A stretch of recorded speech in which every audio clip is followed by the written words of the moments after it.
ಆತ್ಮೀಯ ಬಂಧುಗಳೇ, ಮಹಾಭಾರತ ಭೀಷ್ಮ ಪರ್ವ. ಇದರಿಂದ ಭೀಮಸೇನ, ಅಭಿಮನ್ಯು ಮತ್ತು ಸಾತ್ಯಕಿಯ ವೀರತೆ ಮತ್ತೆ ಭೂರಿಷ್ಠವನ ಮೂಲಕ ಸಾತ್ಯಕಿಯ 10 ಮಕ್ಕಳ ವಧೆ, ಈ ವಿಚಾರದ ಬಗ್ಗೆ ನಾವು ತಿಳ್ಕೊಳ್ತಾ ಇದ್ವಿ. ಓದ ಭಾಗದಲ್ಲಿ ದುರ್ಯೋಧನ ದ್ರೋಣಾಚಾರ್ಯರ ಹತ್ರ ಬಂದು, ನೀವು ಭೀಷ್ಮಾಚಾರ್ಯರು ಇದ್ದೀರಾ ಅಂತನ್ಬಿಟ್ಟು ದೇವತೆಗಳನ್ನೇ ನಾವು ಯುದ್ಧಕ್ಕಾಗಿ ಕರಿತೀವಿ ಅಂತಂದ್ಮೇಲೆ ಈ ಹೀನ ಪರಾಕ್ರಮಿಗಳಾದಂತಹ ಪಾಂಡವರ ಬಗ್ಗೆ ಹೇಳೋದೇ ಏನಿದೆ, ಅದಕ್ಕೆ ನೀವೇನಾದ್ರೂ ಮಾಡಿ ಅವರನ್ನ ಕೊಲ್ಲಿ ಅಂತಂದಾಗ ದ್ರೋಣಾಚಾರ್ಯರು ಏನ್ ಮಾಡ್ತಾರೆ, ಬಾಣಗಳ ಮಳೆಯನ್ನ ಸುರಿಸೋದಕ್ಕೆ ಶುರು ಮಾಡ್ತಾರೆ ಸಾತ್ಯಕಿಯ ಮೇಲೆ. ಆ ಸಾತ್ಯಕಿಯ ಮೇಲೆ ದ್ರೋಣಾಚಾರ್ಯರು ಅಟ್ಯಾಕ್ ಮಾಡಿರೋದನ್ನ ನೋಡಿ ಭೀಮನಿಗೆ ಕೋಪ ಬಂದು ಭೀಮ ಅವನನ್ನ ರಕ್ಷಣೆ ಮಾಡಿ ದ್ರೋಣಾಚಾರ್ಯರ ಮೇಲೆ ಬಾಣಗಳನ್ನ ಸುರಿಸ್ತಾನೆ. ಆಗ ದ್ರೋಣರು, ಭೀಷ್ಮರು, ಶಲ್ಯ ಎಲ್ಲರೂ ಕೂಡ ಬಾಣಗಳ ಮಳೆಯನ್ನು ಸುರಿಸೋದಕ್ಕೆ ಶುರು ಮಾಡ್ತಾರೆ ಭೀಮಸೇನನ ಮೇಲೆ. ಆಗ ಅಭಿಮನ್ಯು ಮತ್ತೆ ದ್ರೌಪದಿಯ ಮಕ್ಕಳು ಇವರ ಮೇಲೆ ಆಕ್ರಮಣ ಮಾಡ್ತಾರೆ. ದಿನ ಏರ್ತಾ ಇದ್ದ ಹಾಗೇನೆ ಯುದ್ಧ ಬಹಳ ಭಯಂಕರವಾದಂತಹ ರೂಪವನ್ನು ಧರಿಸ್ಕೊಳ್ಳುತ್ತೆ. ಅದರಲ್ಲಿ ಕೌರವ ಮತ್ತೆ ಪಾಂಡವರು ಎರಡೂ ಪಕ್ಷಗಳ ಅನೇಕ ಪ್ರಧಾನ ವೀರರು ಕೆಲಸಕ್ಕೆ ಬಂದ್ರಂದ್ರೆ ಎಲ್ಲರೂ ಒಳ್ಳೊಳ್ಳೆ ವೀರರು ಇರ್ತಾರಲ್ಲ, ತುಂಬಾ ಚೆನ್ನಾಗಿ ಯುದ್ಧ ಮಾಡುವಂಥವ್ರು, ಅವರೆಲ್ಲರೂ ಅಲ್ಲಿ ಸಹಾಯಕ್ಕೆ ಬರ್ತಾರೆ. ಈ ಭಯಂಕರವಾದಂತಹ ಭೀಷಣವಾದಂತಹ ಯುದ್ಧದಲ್ಲಿ ಬಹಳ ಘೋರ ಗಗನಭೇದಿ ಶಬ್ದವಾಗತ್ತೆ, ಅಂದ್ರೆ ಆಕಾಶಕ್ಕೆ ಮುಟ್ಟುವಷ್ಟು ಶಬ್ದಗಳಾಗುತ್ತೆ. ಈ ಸಮಯದಲ್ಲಿ ತನ್ನ ಸೋದರರು ಮತ್ತೆ ಇನ್ನೂ ಬೇಕಾದಷ್ಟು ರಾಜರನ್ನ ಭೀಷ್ಮರ ಕೈಯಲ್ಲಿ ಸಿಕ್ಕಾಕೊಂಡಿರೋದನ್ನ ನೋಡಿ ಅರ್ಜುನ ಏನ್ ಮಾಡ್ತಾನೆ ಅಂದ್ರೆ, ಈಗ ಭೀಮ, ದ್ರೋಣ, ಭೀಷ್ಮ ಇವರ ಜೊತೆ ಹೋರಾಡ್ತಾ ಇರೋದನ್ನು ಮತ್ತೆ ಇನ್ನೂ ಬೇಕಾದಷ್ಟು ರಾಜರು ಭೀಷ್ಮರ ಕೈಯಲ್ಲಿ ಸಿಕ್ಕಾಕೊಂಡ್ಬಿಟ್ಟಿರ್ತಾರೆ. ಅದನ್ನ ನೋಡಿ ಅರ್ಜುನ ಏನ್ ಮಾಡ್ತಾನೆ, ಬಾಣವನ್ನ ಏರಿಸಿ ಅವರ ಕಡೆ ಓಡೋಗ್ತಾನೆ.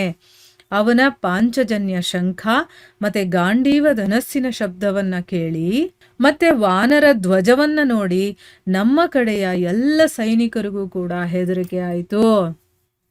ಅಂದ್ರೆ ಇಲ್ಲಿ ಸಂಜಯ ಧೃತರಾಷ್ಟ್ರನಿಗೆ ಹೇಳ್ತಾ ಇದ್ದಾನೆ, ಈ ರೀತಿ ಅರ್ಜುನ ತುಂಬಾ ಕೋಪ ಮಾಡಿಕೊಂಡು ಪಾಂಚಜನ್ಯವನ್ನ ಮೊಳಗ್ತಾನೆ, ಗಾಂಡೀವ ಧನಸ್ಸನ್ನ ಏರಿಸ್ಕೊಂಡು ಅದರ ಒಂದು ಠಂಕಾರದ ಸೌಂಡ್ ಬರುತ್ತಲ್ಲ, ಆ ದಾರವನ್ನ ಹಿಡಿದು ಹೇಳದು ಸೌಂಡ್ ಮಾಡ್ತಾನಲ್ಲ ಅದು, ಮತ್ತೆ ಅವನ ಒಂದು ರಥದಲ್ಲಿ ವಾನರ ಧ್ವಜ ಇದೆ, ಕಪಿಧ್ವಜ ಅಂತ ಹೇಳ್ತೀವಿ, ಹನುಮಂತನ ಒಂದು ಧ್ವಜ ಇರುತ್ತೆ. ಅದು ಎಲ್ಲವನ್ನ ನೋಡಿ ನಮ್ಮ ಕಡೆಯ ಸೈನಿಕರಿಗೆ ಹೆದರಿಕೆ ಆಯಿತು ಅಂತ ಹೇಳ್ತಾನೆ. ಯಾವಾಗ ಅರ್ಜುನ ತನ್ನ ಭಯಾನಕವಾದಂತಹ ಅಸ್ತ್ರವನ್ನು ತಗೊಂಡು ಭೀಷ್ಮರ ಮೇಲೆ ಆಕ್ರಮಣ ಮಾಡ್ತಾನೋ ಆ ಸಮಯದಲ್ಲಿ ನಮ್ಮ ಸೈನಿಕರಿಗೆ ಪೂರ್ವ ಪಶ್ಚಿಮ ಯಾವುದ್ರ ಪ್ರಜ್ಞೆನೂ ಇರಲಿಲ್ಲ.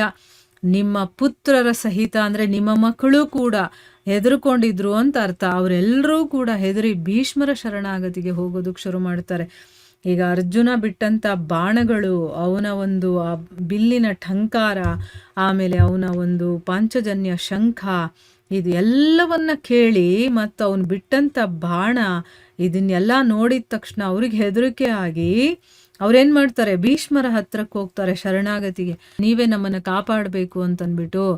ಆ ಸಮಯದಲ್ಲಿ ಅವರೊಬ್ಬರೇ ಅವರ ಏಕಮಾತ್ರ ಆಶ್ರಯವಾಗಿದ್ರು, ಇನ್ಯಾರೂ ಅವ್ರಿಗೆ ಸಹಾಯ ಮಾಡೋರು ಇರಲಿಲ್ಲ. ಅಲ್ಲಿ ಎಲ್ಲ ಜನರು ಕೂಡ ಯಾವ ರೀತಿ ಭಯಭೀತರಾಗಿದ್ರು ಅಂತಂದ್ರೆ, ರಥಿಗಳು ರಥದಿಂದ ಮತ್ತೆ ಕುದುರೆ ಸವಾರರು ಇರ್ತಾರಲ್ಲ ಅವರು ಕುದುರೆಗಳ ಬೆನ್ನ ಮೇಲಿಂದ ಬೀಳೋದಕ್ಕೆ ಶುರುವಾಗ್ತಾರೆ. ಅಂದ್ರೆ ಅಷ್ಟು ಭಯ ಪಟ್ಕೊಂಡು ಬೀಳ್ತಾ ಇದ್ದಾರೆ. ಮತ್ತೆ ಕಾಲಾಳುಗಳಿರ್ತಾರಲ್ಲ, ಅಂದ್ರೆ ನೆಲದ ಮೇಲೆ ನಿಂತ್ಕೊಂಡು ಯುದ್ಧ ಮಾಡುವಂತ ಸೈನಿಕರು, ಅವರು ಕೂಡ ನೆಲದ ಮೇಲೆ ಹಾಗಾಗಿ ಬೀಳ್ತಾ ಇದ್ದಾರೆ. ಭೀಷ್ಮರ್ ಏನು ಮಾಡಿದ್ರು, ತೋಮರ, ತ್ರಾಸ, ನಾರಾಚ ಅಂತಂದ್ರೆ ಇದೆಲ್ಲ ಯೋಧರು ಧರಿಸ್ಕೊಳ್ಳುವಂಥದ್ದು.